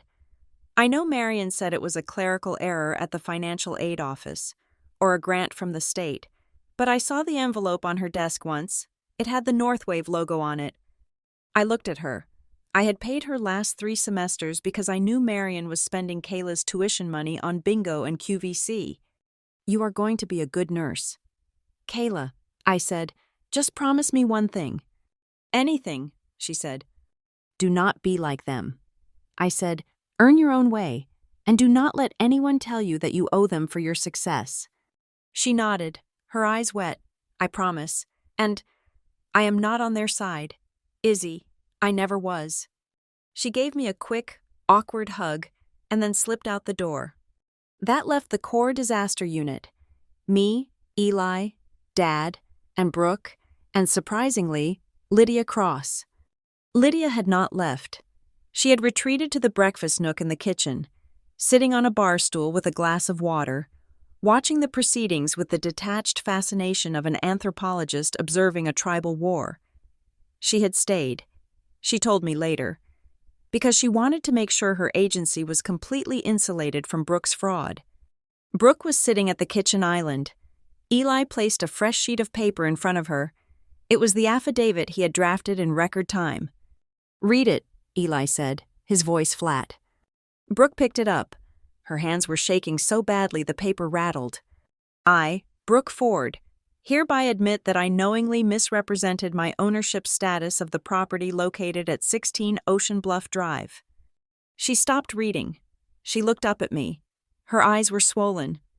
"Do I really have to sign this?" she whispered. "It feels like a confession to a murder." "It is a shield, Brooke," I said. "It protects me. And as long as you do the work, it stays in the safe. But if you walk out of here without signing it..." "Lydia files a report with the real estate board and the police tomorrow morning." I looked at Lydia. She nodded slowly, confirming the threat. "I cannot risk my license, Ms. Ford," Lydia said, her voice devoid of sympathy. "You put me in a remarkably compromising position. This document proves I was deceived, not complicit. I need it just as much as Isabel does." Brooke squeezed her eyes shut. She picked up the pen. She signed her name. It was a jagged, messy scrawl, but it was legal. Lydia stood up. She took a photo of the document with her phone, then walked over to me. She extended her hand. "Isabel," she said. "Lydia," I replied, shaking it. "I apologize for the wasted evening." Lydia let out a short, dry laugh. "I have been in real estate for 25 years, she said. "I have seen divorces, bankruptcies, and fistfights in closing rooms, but I have never seen anyone dismantle a room like that." She looked at the signed affidavit, then back at me. "If you ever decide to sell, call me," she said. "But something tells me you are going to hold on to this place for a long time." "Forever," I said. She nodded, gathered her things, and walked out into the night. The house was finally quiet. The storm outside had broken, the wind had died down to a low hum, and the rain was just a gentle patter against the roof. Inside, the air felt scrubbed clean, stripped of the pretense and the noise. "We should clean up," Dad said. I looked at him. He was standing by the sink. He had taken off his linen blazer and rolled up the sleeves of his dress shirt. He looked older than I had ever seen him. The bombast was gone. The swagger was gone. He looked like a man who had just realized he had spent his life reading the wrong map. "You do not have to." "Dad," I said, "I can hire a service tomorrow." "No," he said, shaking his head. "We made the mess. We should clean it." So we did. It was a strange, surreal tableau. The three of us, Dad, Eli, and me, working in the kitchen. Brooke had retreated to the guest room, claiming a migraine, which was probably true. Dad washed, Eli dried, I put away. For a long time, the only sounds were the running water and the clinking of plates. It was rhythmic, meditative. I watched Dad's hands as he scrubbed a roasting pan. These were hands that I had rarely seen do manual labor. He was a man of handshakes and signatures, not soap and sponges. "Isabel?" Dad said, without turning around. "Yes?" "I never really asked," he said, scrubbing a stubborn spot of grease. "About your company?" I paused, holding a stack of salad plates. "You asked if it came with benefits," I said. "I know," he said. He rinsed the pan and set it in the drainer. "I mean, I never asked what you actually do. I just heard digital and freelance and I assumed it was small. Websites for local bakeries, that sort of thing." I set the plates down. "It is not small. Dad," I said. Eli leaned against the counter, drying a wine glass. "Tell him, Izzy," Eli said. "Tell him about the heavy hitters." I looked at Dad. He shut off the faucet and turned to face me, drying his hands on a towel. He was waiting. He was actually listening. "Northwave Social Labs is a strategic data agency," I said. "We do not just build websites. We analyze user behavior for large-scale tech infrastructure. We help companies figure out how to scale their user base without crashing their servers." "Who are the clients?" Dad asked. "Do you know Nebula Stream?" I asked. Dad frowned. "The cloud gaming platform? The one the grandkids are obsessed with?"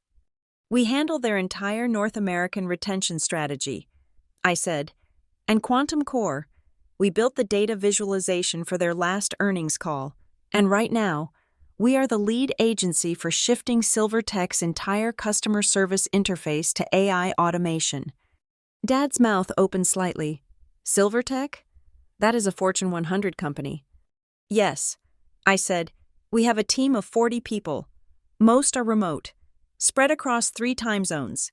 I have a CTO in Austin and a creative director in London. Dad leaned back against the sink.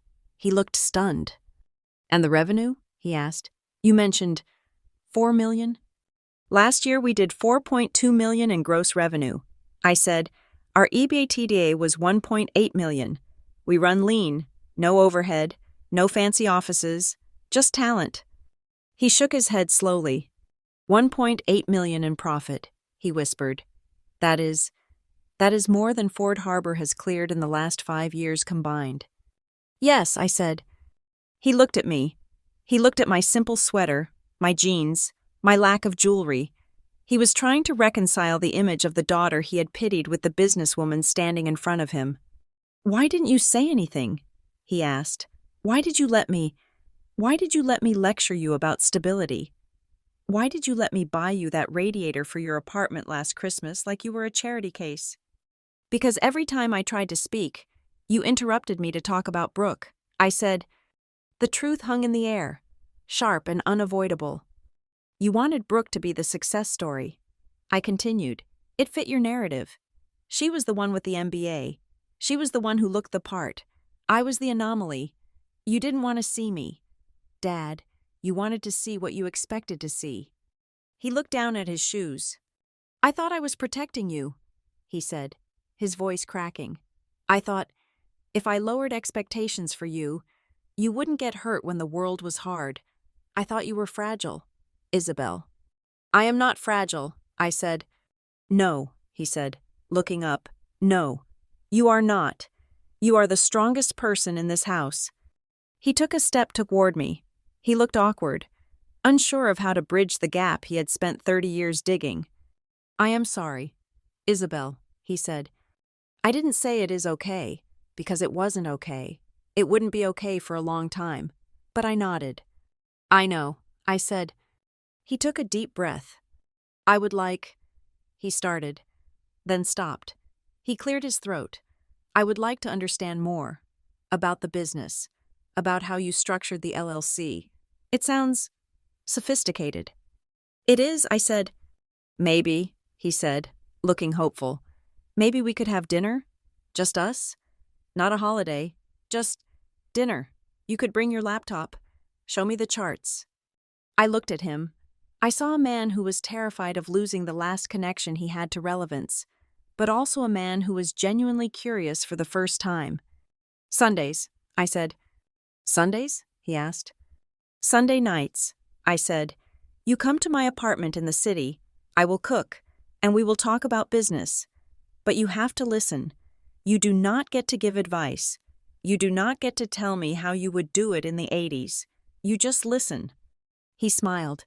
It was a small, tentative smile. I can do that, he said. I would like that very much. Eli tossed his towel onto the counter. Can I come? Eli asked. I want to hear about how you landed Nebula Stream. Their legal team is notorious. I smiled at my brother. Yeah, I said, you can come, but you are doing the dishes. We finished the kitchen in silence, but it was a comfortable silence. The tension that had defined this house for decades, the need to impress, the need to perform, the need to hide was gone. When the last light was turned off downstairs, I stood at the bottom of the stairs with Dad. He placed a hand on my shoulder. His grip was firm. Isabel, he said. Yeah, Dad? I am proud of you, he said. His voice was thick with emotion. I really am. I just wish I hadn't waited for a real estate disaster to finally see you. I looked at him. Better late than never, I said. He nodded, patted my shoulder, and walked up the stairs, looking a little lighter than he had when the night began. I stayed downstairs for a moment longer. I walked to the sliding glass door and looked out at the dark ocean. The storm was over. The tide was going out. The beach house was quiet. My beach house.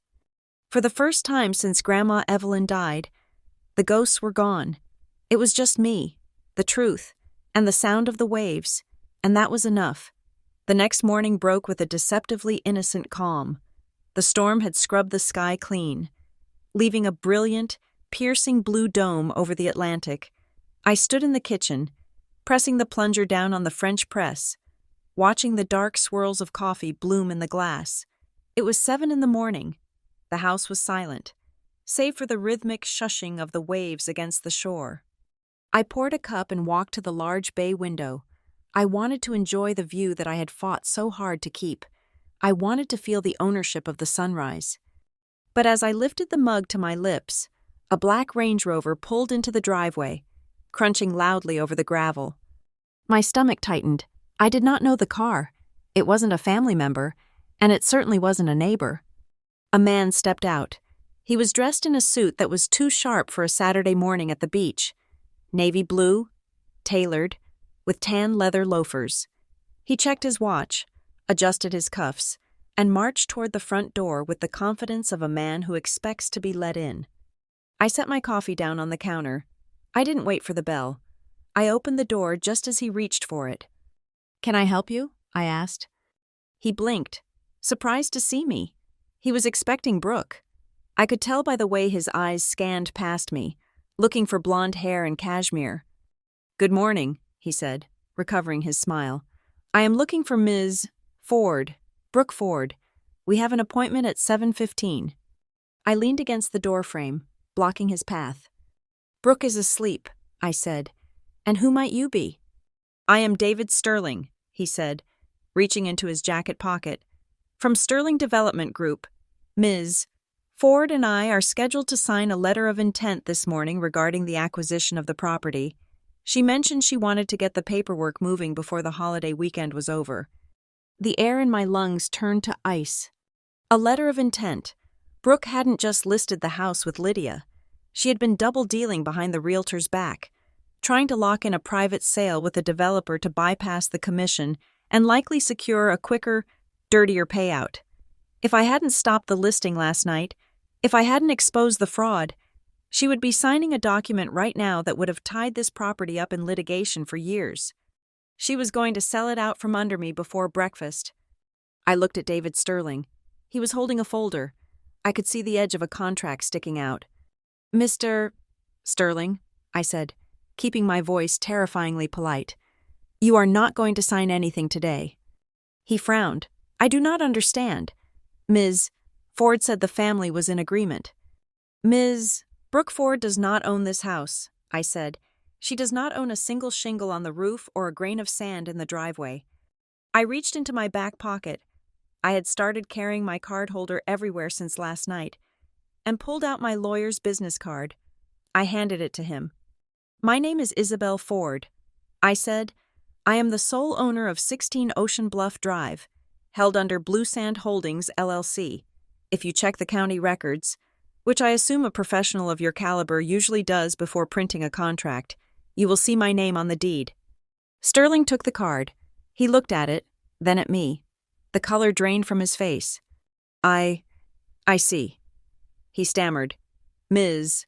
Ford represented herself as the executor of the estate. She implied the title transfer was a formality pending probate."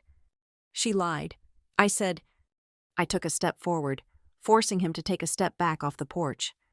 "And Mr.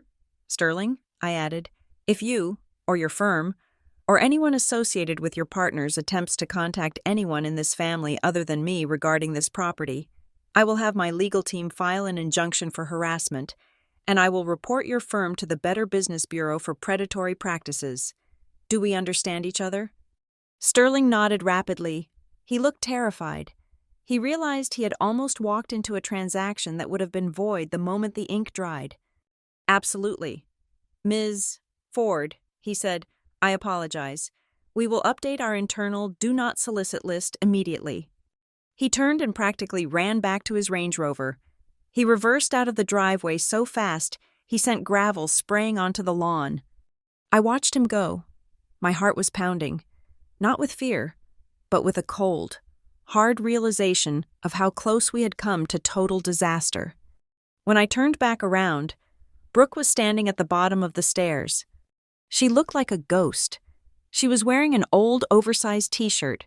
Her hair was a tangled mess, and there were dark, purple circles under her eyes. She had seen everything. "Who was that?" she whispered, though she clearly knew. "That was the developer you called," I said, closing the door and locking it. "That was the man you were going to sell me out to for a quick check." Brooke didn't argue. She didn't yell. She just slumped down onto the bottom step and wrapped her arms around her knees. "I thought," she started, her voice cracking. "I thought if I could just get a signature, if I could just show you a number that was so high, you would have to say yes. I thought money fixed everything." I walked over to the stairs. I didn't sit down next to her. I stood over her, looking down at the sister who had been my tormentor and my benchmark for 30 years. "You were going to commit a felony. Brooke," I said, again, "you were going to sign a contract for a property you do not own. Do you realize that if Sterling had been less ethical, or if I hadn't been awake, you would be going to jail? Not therapy. Jail?" She buried her face in her knees. "I know," she sobbed. "I know. I am so messed up. Izzy, I am so in debt. I am drowning." I looked at her. For years, I had wanted this. I had wanted to see her broken. I had wanted to see the golden girl tarnish. But now that it was happening, it didn't feel like triumph. It just felt sad. "Why do you hate me so much?" I asked. It was the question I had never asked. Brooke looked up. Her face was wet with tears. "I do not hate you," she said. "Yes, you do," I countered. "You have spent your entire life trying to make me feel small. You took Dad's attention. You mocked my career. You tried to sell my house. That is hate, Brooke."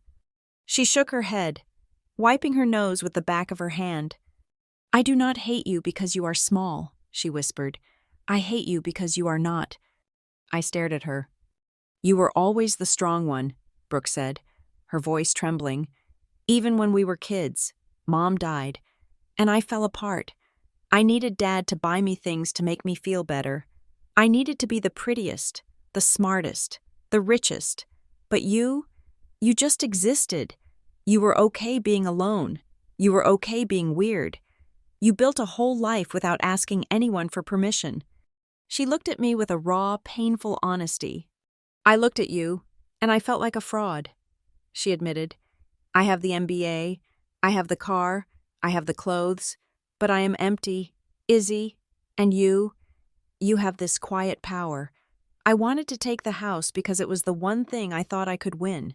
If I sold it, if I controlled the money, then I would finally be the one in charge." I stood there processing her words. She didn't hate me because I was a failure. She hated me because I refused to be one. She hated me because I had stopped playing the role of the victim she needed me to play so she could feel superior. I took a deep breath. "I am not going to hug you, Brooke," I said. She nodded, sniffing. "I know. I do not deserve it." "No, you don't," I agreed. "And I'm not going to fix this for you. I meant what I said last night. You are going to therapy. You are paying me back every cent." I paused. "But," I said, "if you do the work, if you actually go to the sessions and you stop lying, I will help you build something real. I will help you look at your business plan. I will show you how to run a company that doesn't rely on smoke and mirrors." Brooke looked up at me, hope flickering in her eyes. "You would do that?" she asked. "After everything I did?" "I am not doing it for you," I said. "I am doing it because I am tired of this family being a tragedy. I am doing it because Grandma Evelyn wanted peace. And peace doesn't mean I let you walk all over me. It means I give you a path to walk beside me. But you have to walk it yourself." Brooke nodded slowly. She wiped her face. "I will," she said. "I promise." "Go shower," I said. "You look terrible." She let out a weak, watery laugh. "You look pretty good," she said. "I know," I said. "I own the place." That evening, the sunset was a bruised purple and gold. Stretching across the horizon, the air was cool, but not cold. Dad, Eli, and I sat on the back porch. We had opened a bottle of wine. Not the expensive stuff Brooke had brought, but a bottle I had bought myself. Brooke was inside, sleeping. The emotional exhaustion had finally knocked her out. Dad looked peaceful for the first time in years. He wasn't talking about stocks. He wasn't talking about the club. He was just watching the waves. "To the house," Eli said, raising his glass. I shook my head. "No," I said, "not to the house." I looked at them. I looked at the family that had been broken and glued back together, messy and imperfect, but finally real. "To the truth," I said. Dad looked at me. He nodded solemnly. He clinked his glass against mine. "To the truth," he repeated. I took a sip of the wine. It tasted sweet. I looked down at the copy of the deed that was sitting on the table next to me. I had brought it out to show Dad the legal language, but now it just lay there, fluttering slightly in the breeze. For 3 years, I had held on to that piece of paper like a shield. I thought that owning the house was the only thing that made me worthy. I thought that if I could just prove I had the money, they would love me. But as I sat there, listening to the ocean, I realized I was wrong. The house was just wood and glass. It was beautiful, yes, but it wasn't my worth. My worth was in the fact that I had stood up. My worth was in the fact that I had drawn a line in the sand and said enough. My worth was in the fact that I could look at my father and my sister and see them not as giants, but as flawed people who needed help. I didn't need their permission to be the owner anymore. I had authorized myself. I looked at the sliding glass door.